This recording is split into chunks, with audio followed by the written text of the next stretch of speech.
que me siento como preocupada y triste al mismo tiempo por todo este tema de la crisis climática. Me da tristeza, por ejemplo, pensar en que las estaciones no van a volver a ser lo mismo en lo que me queda de vida y que los lugares que amo también están cambiando casi que irreversiblemente. Y me preocupa también mucho la crisis económica y la inestabilidad política y social que se viene a Costa Rica por el cambio climático, sí o sí. Y me siento muy escéptica de que los gobiernos realmente vayan a hacer lo que hay que hacer para parar esta crisis. Y al mismo tiempo veo a la gente, y la gente está tan agobiada por la crisis económica y sus preocupaciones que no veo como que tengan mucho margen para involucrarse más activamente en este tema, aunque sepan que el cambio climático es real. Y además es un tema complejo, entonces sí, vieras que, no sé, me siento como muy preocupado. Pero esa preocupación es muy válida y yo creo que más bien lo que tenemos que hacer es encontrar la forma de usar ese sentimiento para ver cómo podemos ayudar o cómo podemos contribuir en la solución. O sea, definitivamente como científicas tenemos una responsabilidad muy, muy grande de encontrar la forma de poner toda esta información que se ha generado por montones de años y ponerla en palabras sencillas para que las personas la puedan entender. Sí, pero es que los científicos somos demasiado ñoños, a nosotros nadie nos entrena a explicar estos mensajes en lenguaje sencillo, entonces yo creo que la gente se frustra porque no entiende. Pero bueno, creo que usted tiene razón, yo creo que sí hay que intentarlo por lo menos. ¿Graba sonido? ¿Graba sonido? Ok, entonces ya estamos listos. ¿Entiendes? Ok. Listo, ahí lo tengo. ¿Listo? Sí. Ok. Entonces, un segundito, Andrea.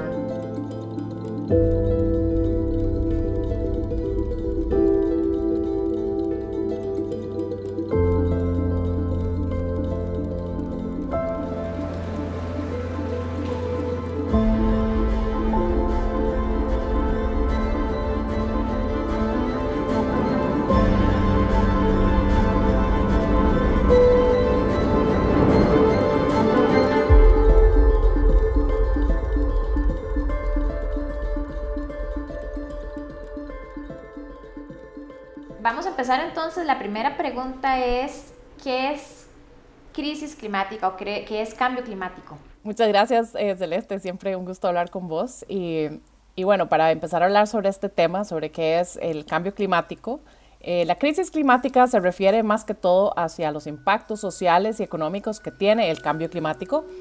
Pero entonces definamos qué es el cambio climático. El cambio climático es el patrón de cambios en la temperatura y en los efectos que tiene la temperatura en el planeta sobre todos los ecosistemas naturales, biológicos. Entonces, esto se refiere a los cambios de largo plazo que van sucediendo, sobre todo por la emisión de gases de efecto invernadero y sobre todo derivados de quemar combustibles fósiles.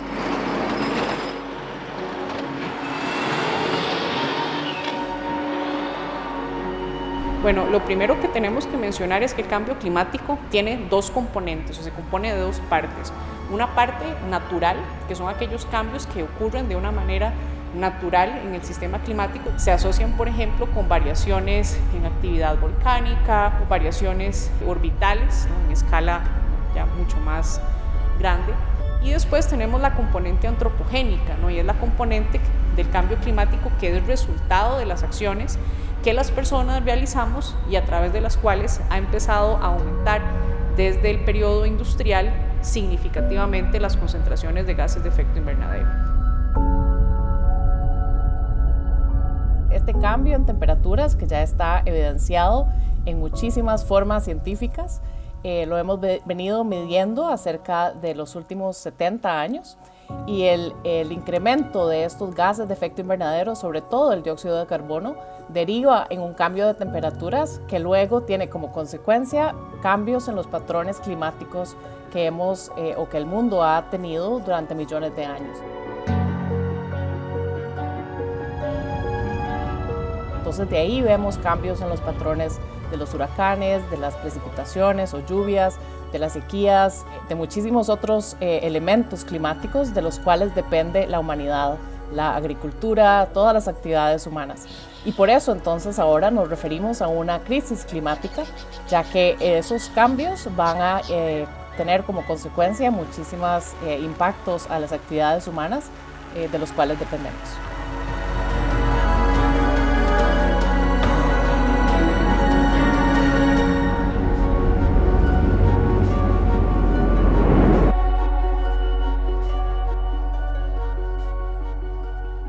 Algo que a veces las personas escuchan y tal vez ahí no sé si viene un poco asociado a esto, que sea importante definir, es cuando se habla de tiempo y clima, ¿verdad? De qué tanto es, digamos, igual la diferencia en las escalas cuando hablamos de tiempo y cuando hablamos de clima. El tiempo es lo que yo salgo afuera y veo, ¿no? Lo que sucede hoy o lo que sucede o varía en las escalas de pocos días. Ya cuando estamos hablando del comportamiento a largo plazo del sistema, entonces allá hablamos del clima. Yo creo que tal vez una forma en la que es muy fácil identificar esto es, bueno, hoy el tiempo está feo, ¿verdad? Hoy hace mal tiempo, entonces lo que está pasando ahorita es una escala de tiempo muy corta. El clima no, es una escala muchísimo mayor. Otra manera de visualizar la diferencia entre tiempo y clima es con un gráfico. Entonces, por ejemplo, aquí yo tengo temperatura en grados Celsius y aquí tengo tiempo. Digamos el año 1900 y el año 2023, donde estamos ahora con todo el tiempo en el medio. Entonces yo mido la temperatura y tal vez mi temperatura fluctúa de esta manera. Si yo llego y me fijo solo en tiempo atmosférico, o sea, un momento puntual del clima, yo podría decir, uy, pero en este año hizo mucho frío y en este año también la temperatura bajó un montón.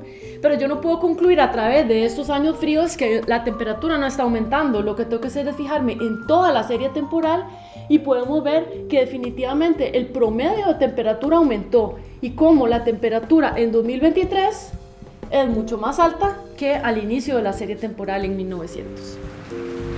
Y en ese sentido, para poder, digamos, diferenciar entre lo que sería un buen o un mal tiempo y un cambio a nivel de cambio climático, ¿cuánto sería la escala mínima de tiempo que nosotros requerimos para realmente decir esto es producto de una variabilidad climática o esto es producto de cambio climático? Cuando nosotros queremos hacer un análisis para determinar cambio climático observado en un sistema, la recomendación estándar siempre ha sido de 30 años. Lo que pasa es que siempre vamos a enfrentarnos con limitaciones observacionales, sobre todo en las regiones tropicales, incluido por ejemplo nuestra región, donde los registros históricos por lo general no son tan largos como uno quisiera. Eso que dice Ana María es súper importante, porque realmente si no existen datos históricos, no tenemos forma de saber cómo adaptarnos o cómo tomar acciones. Y sobre todo en países como los nuestros, ¿verdad? Que somos los primeros que vamos a sufrir todos los impactos del cambio climático. Sí, bueno, pero o sea, tampoco somos los únicos. Hay un montón de países en el mundo que no están pudiendo medir o producir esas series de tiempo porque no tienen los recursos para hacerlo. Sí, por eso me parece súper importante lo que están haciendo científicos aquí en Costa Rica y bueno, en otras partes del mundo también, de tratar de generar soluciones producidas en el país que tienen bajo costo ante esta realidad de que es tan caro generar series temporales largas.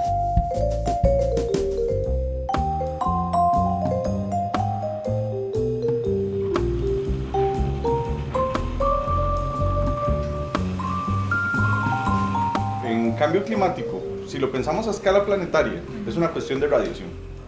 O sea, la radiación que proviene del Sol y la radiación que sale de la Tierra tienen un balance. Si ese balance se rompe para cualquiera de los dos lados, o sea, si perdemos más energía de la que ganamos o ganamos más de la que perdemos, la temperatura del planeta o sube o baja. Es un asunto de equilibrio simple. Claro, simple es una palabra complicada porque hay que medirlo. Entonces, si queremos medirlo a escala planetaria, tenemos que irnos al espacio. Entonces, desde el espacio, con satélites, monitorear la radiación que entra y la radiación que sale del planeta. Pero eso inclusive a las agencias espaciales gigantes les cuesta. Les cuesta mucho por dos razones. Hay que reemplazar los satélites, entonces cada cierto tiempo, por ejemplo los satélites estacionarios se tienen que reemplazar cada 10 años máximo. Los satélites polares cada 6 años, o sea es muy seguido. Y entonces tienen que darle seguimiento a cada instrumento que se monta para generar una serie de tiempo lo suficientemente larga para estudiar el clima. Estamos hablando de 40 años. Si hablamos de superficie, que es lo que podemos hacer aquí en cuanto a crear nuestra instrumentación, pues estamos analizando instrumentos de bajo costo que nos permitan medir precipitación, temperatura, viento y otras variables que son relevantes para el clima, pero con bajo costo para que nuestros países se puedan enfrentar a esos problemas, resolverlos y darles continuidad a través del tiempo. Entonces, en lugar de comprar afuera las soluciones, nosotros las fabricamos aquí. En este caso lo que tenemos aquí es, por ejemplo, un sistema de alimentación solar con un disipador para que no nos caliente artificialmente nuestros sensores, y en esta parte de aquí abajo lo que van son los reguladores, microcontroladores de medición y comunicación, más los aparatos de medición. Esta pieza es impresa 3D, entonces la podemos imprimir aquí en el laboratorio en nuestras máquinas, la podemos modificar de acuerdo a lo que necesitemos, es extremadamente barato, entonces una pieza como esta que tiene una complejidad física considerable, la podemos imprimir por algunos cientos de colones, o sea, menos de $1, lo cual es muy barato para una fabricación de un equipo. Qué chiva ver que aquí hay grupos de trabajo en el país que están diseñando y produciendo sensores de este tipo para poder tener mediciones por un tiempo muy largo. Estas mediciones que estamos haciendo ahora para poder realmente saber si representan un cambio en el clima, tenemos que poder compararlas con una línea base, o sea, mediciones de cómo ha sido el clima normal en el planeta en los últimos millones de años.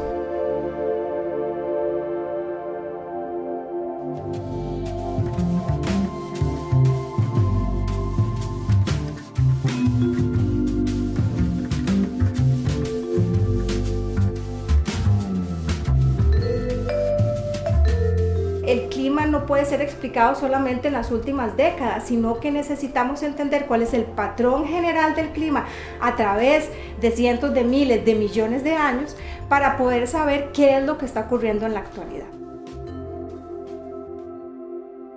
Las reconstrucciones paleoclimáticas van a ser estudios que nos permiten poder entender cómo han sido los patrones en el clima a través del tiempo, pero lo interesante de estos es que nos permite entender los patrones en el clima más allá de los registros instrumentales. Recordad que generalmente hay estaciones meteorológicas que registran la temperatura, la precipitación, pero ¿qué pasa antes de que hubieran registros experimentales?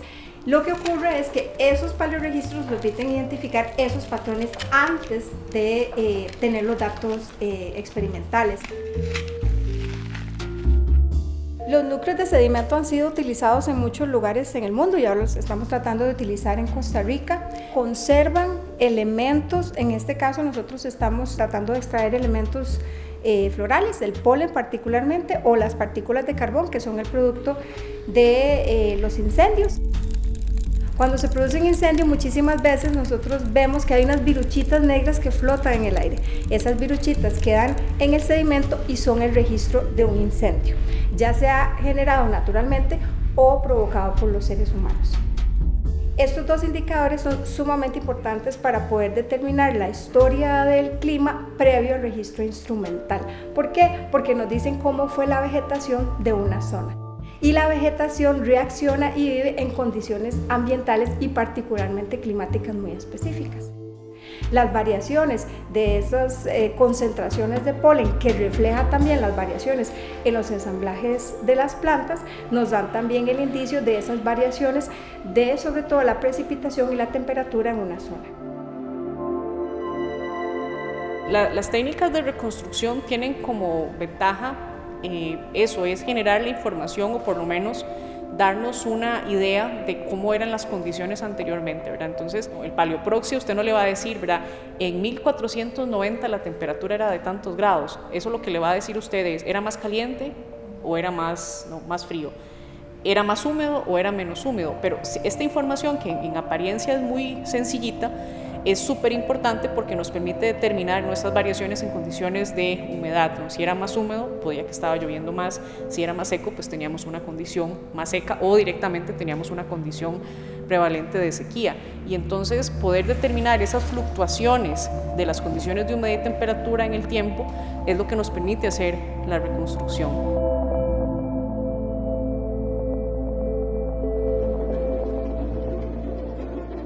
En el caso específico de la identificación de fuentes, así como podemos determinar si una masa de aire viene del Caribe o viene del Pacífico a través de su huella isotópica, también, por ejemplo, podemos determinar si el vapor de agua o el dióxido de carbono proviene de una fuente natural, por ejemplo de biomasa, o si de repente proviene de un proceso de combustión asociado a un combustible fósil. esas fuentes se pueden distinguir con un tipo de huella digital o identificador único, como un número de cédula, por así decirlo, que tienen los elementos. Entonces, La huella isotópica. Exacto, y entonces la huella isotópica nos permite entender, ¿verdad?, si el dióxido de carbono viene efectivamente de un incendio forestal o si viene de la quema de combustibles fósiles. Ya se han realizado muchos estudios donde se ha hecho la reconstrucción del dióxido de carbono. Yo creo que una de las grandes contribuciones de estas reconstrucciones han sido justamente cuáles han sido aproximadamente las concentraciones de dióxido de carbono a lo largo del tiempo en el planeta. Y entonces, no solo porque se ha observado que es el periodo industrial donde se dispara esta emisión, sino también porque se ha determinado a partir de sus proxies el comportamiento antes del periodo industrial. Entonces, eso también es una manera de separación de las fuentes.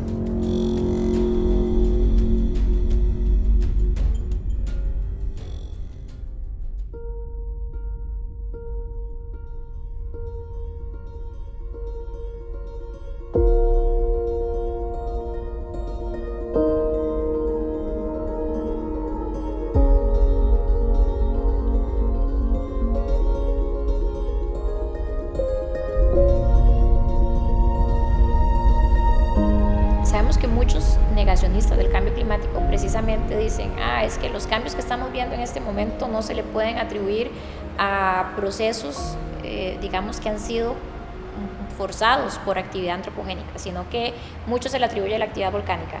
¿Cómo pueden las personas tratar de comprender cuál es realmente el peso o el aporte que tiene el vulcanismo a esto?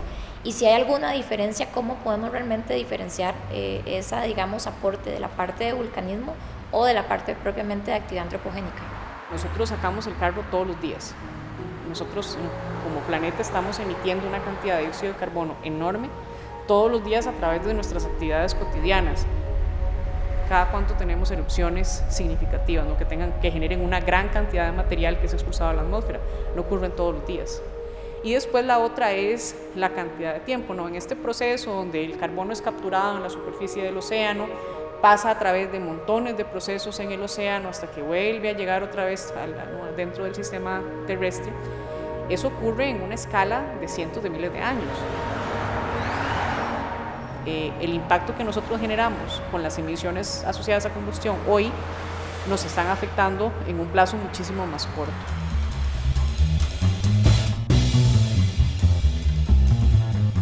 Hay muchos estudios que se han desarrollado donde justamente para lidiar un poco con esta parte del negacionismo se ha cuantificado y se conoce muy bien qué se debe a qué.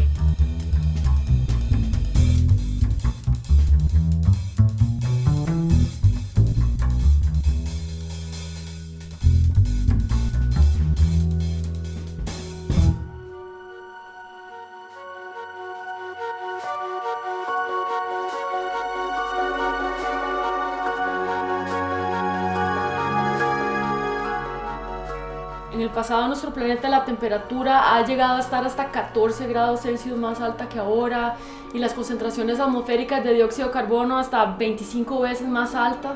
¿Quiere esto acaso decir que no debemos de preocuparnos tanto por el 1 grado de aumento de Celsius desde la era preindustrial hasta ahora y el aumento que hemos tenido en concentraciones atmosféricas de CO2?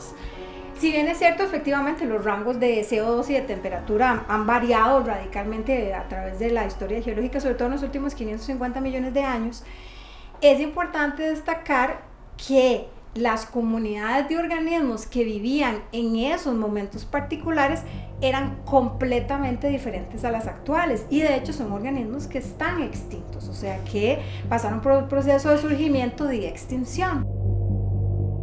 Realmente la historia del clima en el planeta está muy aparejado con los organismos que hemos vivido en ese planeta. Lo interesante de esto es ver que a lo largo por lo menos de los últimos 550 millones de años hemos tenido al menos 5 grandes episodios donde se ha transformado radicalmente la conformación de los organismos que están en el planeta y que muchas de esas extinciones están relacionadas con cambios que ocurren a nivel atmosférico. Hace más o menos unos 550 millones de años, en el Cámbrico, teníamos niveles de temperatura y CO2 un poco más elevados que los actuales. Pero ¿qué era lo que ocurría? que eran realmente ecosistemas muy incipientes. Entonces, eran ecosistemas que estaban adaptados a esas condiciones, pero que se adaptaron a través de muchos millones de años. Ha habido otros momentos en el planeta, inclusive previo a ese cámbrico, en el precámbrico, y ustedes se preguntarán, ¿el planeta siempre fue oxigenado? Pues no, resulta ser que no. Inicialmente el planeta no era oxigenado y hubieron un par de eventos de oxigenación en el precámbrico que generaron que tengamos la atmósfera que tenemos actualmente, pero resulta ser que esos cambios en la oxigenación fueron detonados por organismos, fueron grandes comunidades de cianobacterias que generaban como producto de su metabolismo oxígeno y que cambiaron y transformaron radicalmente la configuración de este planeta y que de una u otra forma hace que nosotros estemos aquí, organismos oxigenados. Esto lo digo porque es muy importante. Ha habido momentos en que organismos del tamaño de una célula o menos han generado transformaciones radicales en el clima y fueron transformaciones radicales que nunca más el planeta volvió a ser el mismo, ¿verdad? Después de esos eventos de oxigenación, el planeta ha seguido siendo oxigenado hasta la actualidad.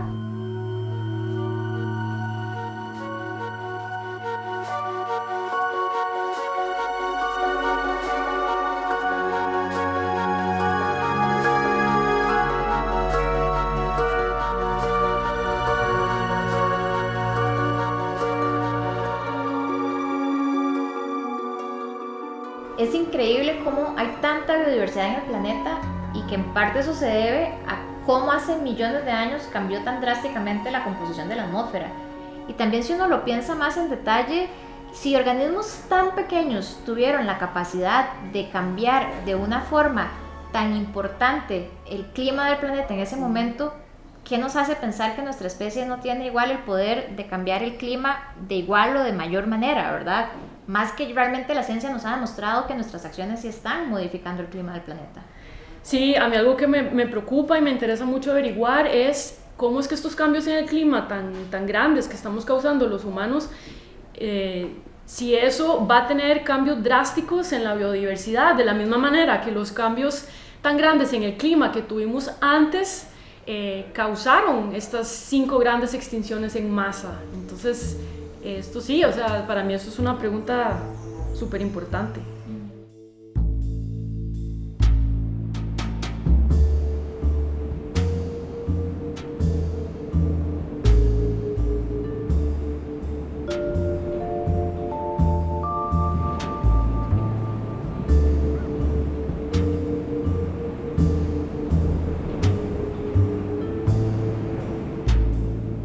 Este proyecto es un intento para entender cómo va a reaccionar el ecosistema de páramo al cambio climático, específicamente el aumento de temperatura que ya estamos experimentando en muchas partes del mundo, en Costa Rica también, pero sobre todo en las montañas.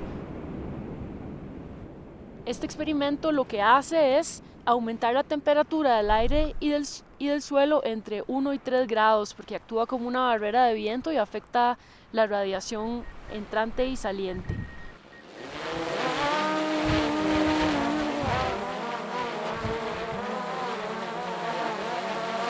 Bueno, tenemos estos domos y tenemos unas parcelas de control a la par y desde hace ya 3 años estamos monitoreando cómo responden las plantas ante estos aumentos de temperatura y tenemos hipótesis específicas acerca de tal vez ciertas especies que van a reaccionar bien ante el calor o otras especies que no van a poder aguantar fisiológicamente a temperaturas elevadas. También nos interesa mucho saber cómo van a responder los microorganismos del suelo, porque ellos tienen una función muy importante para el secuestro de carbono en los suelos, para el reciclaje de los nutrientes. Y también nos interesa estudiar cómo responden otros organismos súper importantes en el páramo, como los líquenes o los musgos.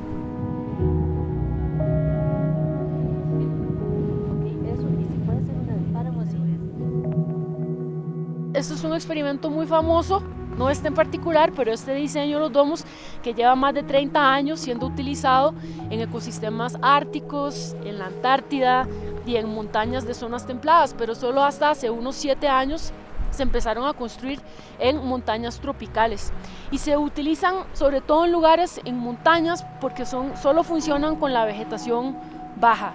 Entonces, actualmente hay un experimento de estos en el páramo colombiano, hay 2 en el páramo ecuatoriano, y Chirripó es el único experimento de este tipo que hay en Mesoamérica. Entonces es muy importante para entender cómo los organismos tropicales en diferentes montañas, alta montaña tropical, están respondiendo al aumento de temperatura.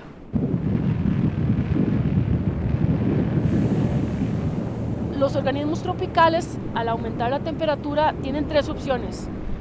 O no aguantan y se mueren, o sea, se extinguen localmente, o sí tienen por su genética la tolerancia fisiológica de aguantar estas temperaturas más altas y mantenerse en el mismo lugar, o tienen la opción de migrar y buscar temperaturas más frescas que se acomoden a lo que su fisiología les aguanta, les pide. Lo que se ha visto en muchos ecosistemas tropicales es un proceso de termofilización, que a lo largo de la montaña se ve que especies de partes más bajas que están acostumbradas al calor van ascendiendo y se van encontrando en partes cada vez más altas de las montañas. Lo que tenemos aquí en el Parque Nacional Chirripó, cerca del Cerro Ventisqueros, es que estamos a 3.750 metros. Entonces, si estas especies de aquí no tienen la tolerancia fisiológica para aguantar clima más caliente y necesitan migrar buscando temperaturas más frías, ya no tienen a dónde ir porque se les acabó la montaña.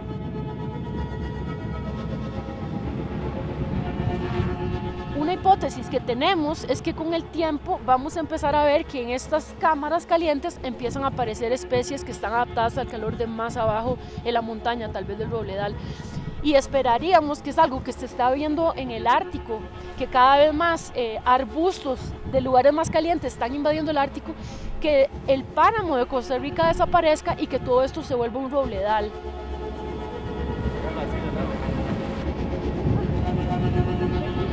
Sin embargo, hay algo muy interesante que pasa aquí, y es que, como ustedes saben, en Chirripó hace 0 grados de noche y durante el día la temperatura puede llegar hasta 30, 35 grados. Entonces, las especies que viven aquí, día, noche, ellas ya están acostumbradas a cambios extremos en temperatura. Entonces, otra hipótesis que tenemos es que puede ser que las especies de aquí, de hecho, sí aguanten bien el aumento de temperatura.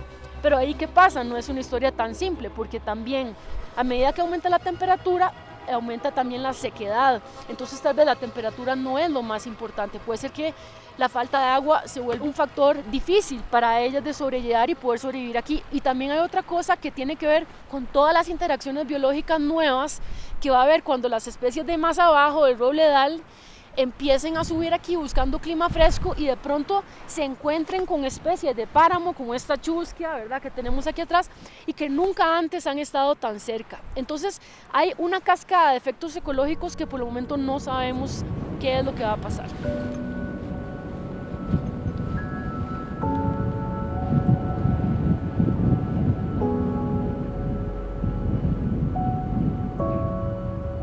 Aquí la clave con los cambios en el clima y la perturbación que puede ocurrir en los ecosistemas es la rapidez con que ocurre ese cambio y la poca reacción o resiliencia que pueden tener las comunidades ante ese cambio climático.